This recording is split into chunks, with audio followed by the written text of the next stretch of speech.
Hello everyone. Today we will be dealing with the current and resistance part 2. Let's assume that we connect the resistor to a power supply like this through a switch. The switch is here and the power supply, this long side is plus, short side is minus.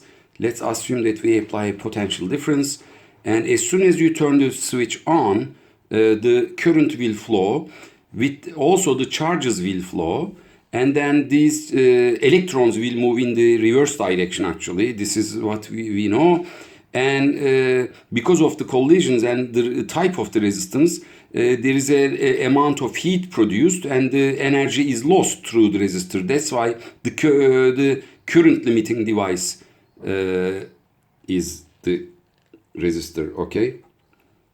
And the units of resistor is ohms, okay? The current is amperes, and this is voltage, okay? Volts. So, and we have relationship always, delta V equals IR, always to be remembered. So, the current will result some kind of heat and resistance due to the electron collisions, so that some kind of heat is generated and then lost to the environment. So let's see this thermodynamically, how this thing happens. We know that if there is a potential change, and if it is multiplied by the charge, it's the change in the potential energy. So this is potential energy. In other words, the unit of this is joules. So in order to get joules, you have to multiply coulomb by volts, okay? So 1 joule is 1 coulomb times 1 volts.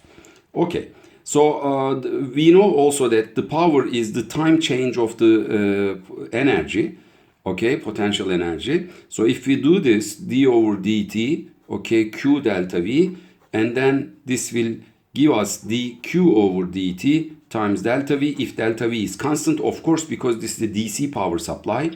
And then the definition of the current is just dq over dt, I times delta V, okay? So this is power. So the unit of power is I delta V.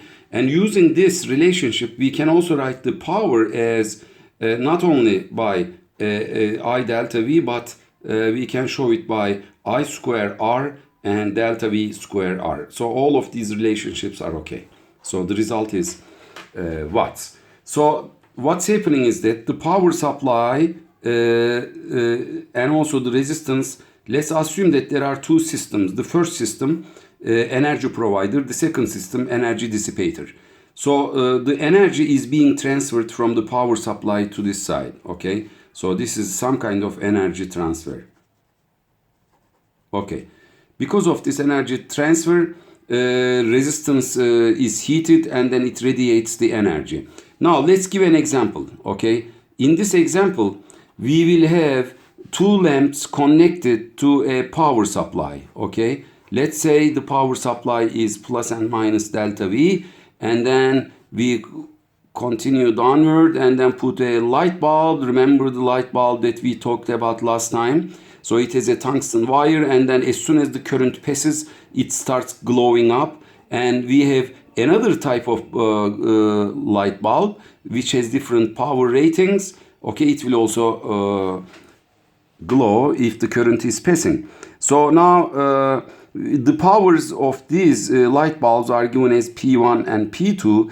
P1 being 30 watts and P2 equals 60 watts. So two different lamps that you can get from the shelf is 30 watts and 60 watts. And then if you apply a power, okay, from a power supply, the current will pass from here, okay, this way.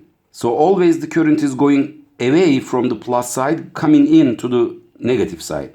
So the current will pass, but now there is a branch point. In this case, the current should follow these two paths, okay? The first path is this one, and let's say this is I1, the second path is I2.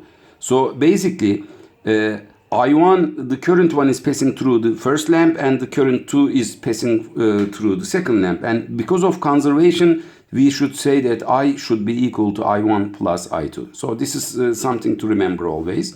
But now, what we know that these two lamps are seeing exactly the same kind of potential. So the potential difference is the same.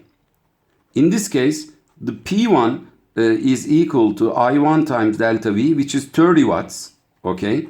And P2 is equal to I2 times delta V, it's 60 watts, okay? Now, if we divide these side by side, we see that these two cancel each other, and I1 over I2 gives you 30 over 60, which is 1 over 2. So from this, we can see that I2 will be equal to 2I1. Okay, so now what we are seeing that the current passing through the second lamp, which is a higher power rating, is twice as much as the current passing through the first lamp. So the second lamp will glow,